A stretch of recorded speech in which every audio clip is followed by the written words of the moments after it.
All right, Shalom. First off, we want to give all praises, honor, and glory to Yahweh Bahashem, Yahweh Shai Bahashem, Hawakakudash. We want to give double honors to our apostles and elders of the great millstone who rule well and taught us his truth.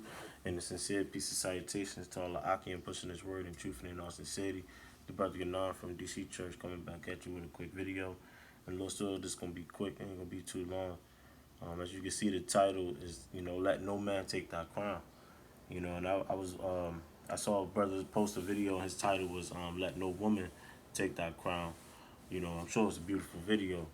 But this scripture came to mind. I'm gonna jump right in there. It's Revelations 3:11. It says, "Behold, I come quickly. Hold that fast which thou hast, that no man take thy crown." And behold, I come quickly.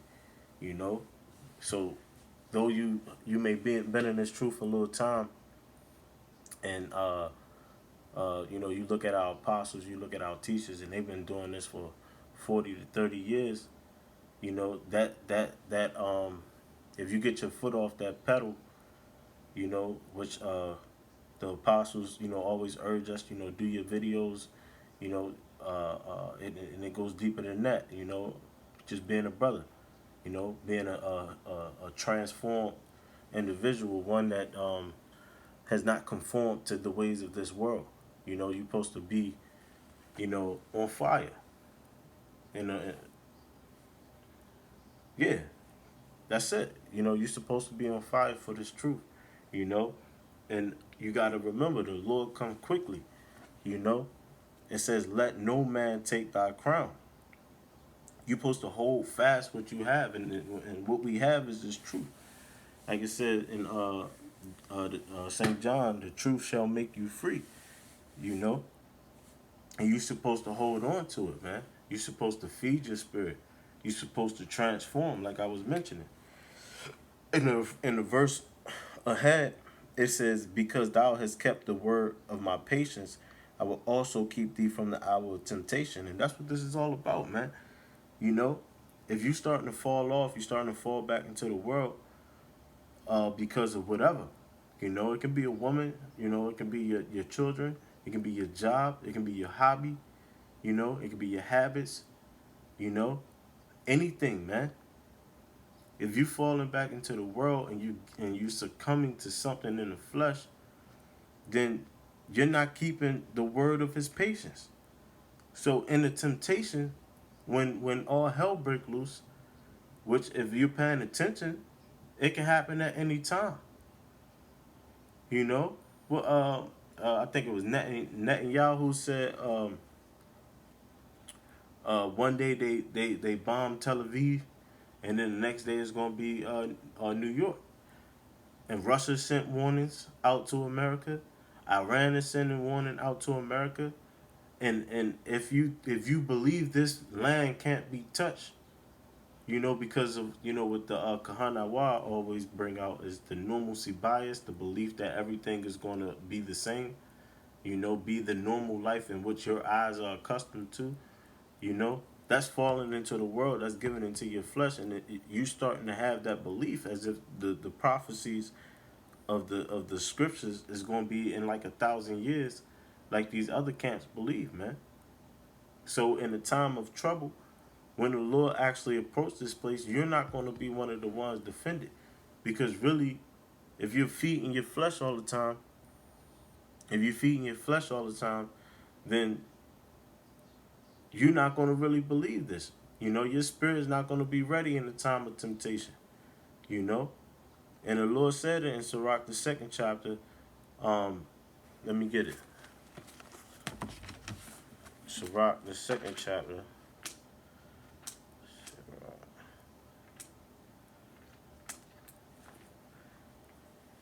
In 12, it says, woe be to the fearful hearts and the faint hands and the sinner that goeth two ways. On one hand, you on record. You got your own video channel. You on the camp channels. You out there at camp. Saturday after Saturday, you proclaim your truth. Now, if you're starting to fall back, if you're falling back for whatever reason, then this is that sinner that goeth two ways. Because you said you believe, so why are you not showing that you believe, right? And it says, woe unto him that is faint-hearted, for he believeth not. Woe unto him that is faint hearted, man. You know? Let's get that word faint. What do it mean to be faint? I'm gonna ask the chat GBT AI. What do it mean to be faint?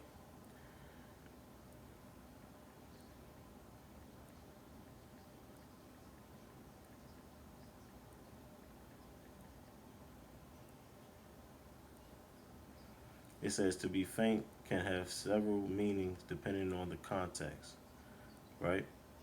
And depending on this context, it says feeling weak or dizzy, a person might feel faint if they experience temporary lack of energy, energy towards this truth.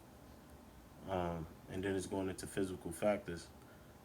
Lacking courage or strength, someone might be described as faint if they lack the courage, determination, or strength to take action or to make a decision. You know, and it says the lack of courage and determination. You know, if you're not determined to do something, I believe that's one of the three D's in the Elder Kasab. Determination, dedication, and devotion. I believe is the three D's he always go into. You know, if you don't have that determination, if you're not determined to do this truth, if you just lacking, man, you know, your life is consuming you so much that days just go by and you just realize you did nothing for the truth. You did nothing for your brothers. You know, you did nothing for your spirit, most importantly. Because the scriptures say every man got to his own work out his own salvation with fear and trembling. You know, so every man got to do this for himself, no matter your relationship with a brother or anything. You know, you gotta figure this shit out for yourself. And I ain't mean to say shit, but brothers know what I'm talking about. You can't let nothing take your crown. In the book of Matthews, the 10th chapter,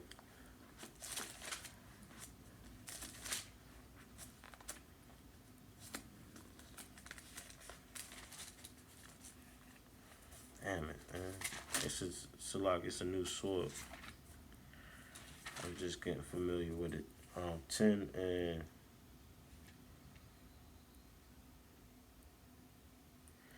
10 and 36, it says, a man's foes shall be they of his own household. He that loveth father or mother more than me is not worthy of me.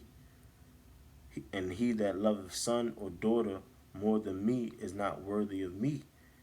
And he that taketh not his cross and followeth after me is not worthy of me. Listen, there's a duty when you come in here of Yahweh Shai and you're called to do this work. You have a duty. And you have to go up and take up your own cross, because in this duty, you're going to get tested. Has thou considered thy servant Job? That's why Job's story is there. In Sirach 2 and 1, it says, my son, when thou comes to serve the Lord, prepare thy soul for temptation. That's you taking up your cross and bearing it with a good courage, man. There's going to be times why the scriptures say, uh, um, uh, uh, uh, a righteous man falleth 7 times and get it back up. You have to get up, man. There's going to be times you're low in the spirit, but you can't stay there. You're going to have you're going to have brothers warn you. Brothers start to nudge you. Then it's going to go over those brothers' heads, where now the heads of the camp is going to start to see it. And if you're not hearkening to their rebuke, now the Lord going to jump in and do something to you. And then you're going to wish you listened to the brother that was right next to you in rank. That's how it all goes down. It says back in Matthew 10 and 36, 37, it says, he that loveth mother more than me is not worthy of me. And we are the ones, especially at this time in our spiritual lives, we know exactly what this means. We have the ears to hear. You know, it's not saying you're supposed to have any type of a less love for your mother or your father or your son or your daughter. You know, it's not saying that. It's saying if you're putting them over the Lord, if you're putting them over the work of the Lord that you're supposed to be doing. Remember in the book of Romans, um, the 12th chapter. I might get my old sword. Yeah, go back. Go back to the old sword, because me and the other one will have to have some working to do. Romans, the 12th chapter. It says, "And I beseech you, therefore, brethren, by the mercies of the Most High." You see, you can't forget that, by the mercies of the Most High. You know, we're all pieces of shit, and none of us are really deserving of this opportunity that we have, man. If you truly believe in it, you know, and you're supposed to give your all to this, right? It says, "By the mercies of the Most High, that ye present your bodies a living sacrifice, wholly acceptable unto the Most High, which is your reasonable service." This is the least you can do. This is the least you can do. Remember, there's no free will. The Lord have you in the spot that you're supposed to be in your life right now. Right now, man. And you're supposed to, whatever lot that you're given, you're supposed to rock out to the best of your ability, man. And again, there's going to be times where you lag. There's going to be times where you feel weak. But you got to get up, man. You got to get up. And you got to get on fire. You got to find that fire, man. Revelations 3:3. "Remember therefore how thou hast received and heard, and hold fast." You know, you're supposed to guard this truth with everything in you, man. You know, verse 2, it says, and be not conformed to this world, but be ye transformed by the renewing of your mind. You can't let this world get you. You're supposed to be transformed from this world, man. You're not supposed to be conformed to this world, man. No matter what's going on in your life, man. If you're finding yourself doing more of that than what you're supposed to be doing for the Lord, you have to cut it off, man. And you will get rewarded in the spirit for recognizing that and doing that, right? It says, "And be not conformed to this world, but be ye transformed by the renewing of your mind, that ye may prove that which is good and acceptable and perfect will of the Most High." You know? And the only way you're going to do that is if you're feeding your spirit, man. To identify what's the perfect will of the Most High, you got to feed your spirit, man.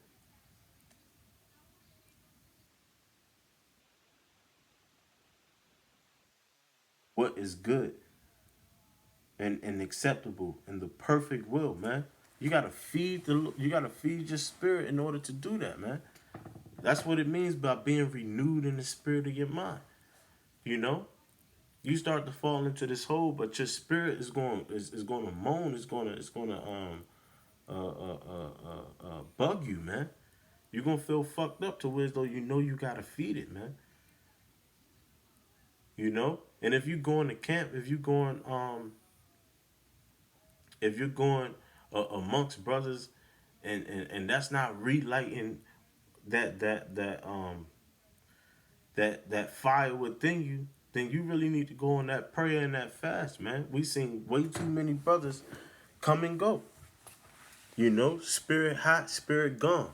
You know, we seen it in our short time, so we know it's real, man. You know, but now is the time where Sirach, the 4th chapter, in the 28th verse, it says, "Strive for the truth unto death, and the Lord shall fight for you." This is the time you gotta get down and dirty. You gotta fight. You gotta fight, man. You know, this is Isaiah 40. It's Isaiah 40 and 20. Brothers know where I'm going. 28. It says, "Hast thou not known? Hast thou not heard? that the everlasting power, Yahweh, the creator of the ends of the earth, fainteth not, neither is weary. There is no searching of his understanding. He giveth power to the faint, and to them that have no might, he increaseth strength. You know, he increaseth your strength, man. You know, so if you struggling in this fight, you got to run back to the Lord. Proverbs 18:10. You know, the name of the Lord is a strong tower, and the righteous run into it and are safe. You got to run to the Lord, man, and he'll work out all your problems, man. Don't worry about what's going on in the flesh. Don't worry about what's going on this side. And that's easier said than done, but this is the right words, you know? Because this is what the scriptures is telling us, man, especially in the times to come, you know? You got responsibilities, you got things, you got to pray and ask for help, man, so that you be active, you know? And like Yahweh Shah said it in the book of Matthew, the 11th chapter, that his burden light. It ain't nothing to do a couple minute video, you know. And obviously, you know the standard is every day. You know, I don't meet that, you know, but you still get up and you do something. You be a pillar to your church, you know. You feed your spirit, whether you know you watching videos, you studying it, you know, and you gotta always be in constant prayer and fasting, you know, and your activity in this truth is going to show, you know. You can't let nothing take your crown. You gotta fight for your spirit, man. You gotta fight for your soul. You know, it says he giveth power to the faint, and to them that have no might, he increaseth strength. Even his youth shall faint and be weary. You see, you know, and the young man shall utterly fall. So this is not new to man. You know, if you're losing in the battle, you know, but you got to run to the Lord because it's recognized here. You know, even the youth shall faint and be weary, and the young men shall utterly fall. But they that wait upon Yahweh Ba'ashem Yahushua shall renew their strength. They shall mount up with wings as eagles. They shall run and not be weary, and they shall walk and not faint. The Lord is going to give you spiritual powers, man. The Lord is going to give you all the powers you need to solve your situations as long as you believe in Him, man. You know? So you got to fight, man. You can't let no man take your crown. You can't let nothing take your crown, you know? And even on the flip side, if you're a brother with an anger issue, you know, the biggest thing, one of the biggest lessons in this truth is the art of self-control, you know?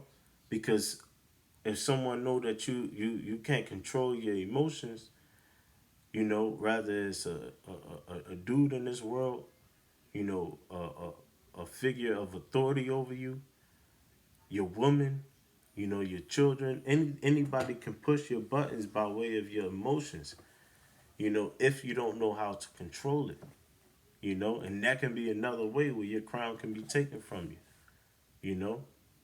You have to become a prisoner unto wisdom, as it say in Sirach the 6th chapter. You know, this is a fight in order to get to that assembly in Second Ezra the 2nd chapter, where Yahweh Shah will lay crowns on our heads, man. That's the fight that we're fighting to obtain that crown, so that when Yahweh Shah is the ruler of the world, which will be considered the kingdom of heaven, we shall reign with him, man. This is the fight in order to obtain that, to obtain immortality, man. You know, and we was going into this at camp this past Saturday, you know, and there was the spirit. So I knew I wanted to do a video on it, but yeah, you know, the point was made. You know, I know I was just, you know, rambling, but you know, I purposely didn't have scriptures written down. I just had the first scripture and just went in the spirit, you know. So, you know, Lord's willingness was edifying to the Akim, you know. I'm just speaking in the spirit, nothing direct to anything, you know, just speaking in the spirit. You know, we got to keep fighting and be prepared to give our lives for Yahweh Ba'ashem Shah, You know, but with that, I want to give all praises, honor, and glory to Yahweh, Bahashem, Yahweh Shai, Bahashem, Hakudash. I want to give double honors to our apostles and elders up in Great Millstone who's laboring and continuing in this faith, you know, and peace and salutations to the brothers, man, the Akim that's fighting and being true, you know, Shalom.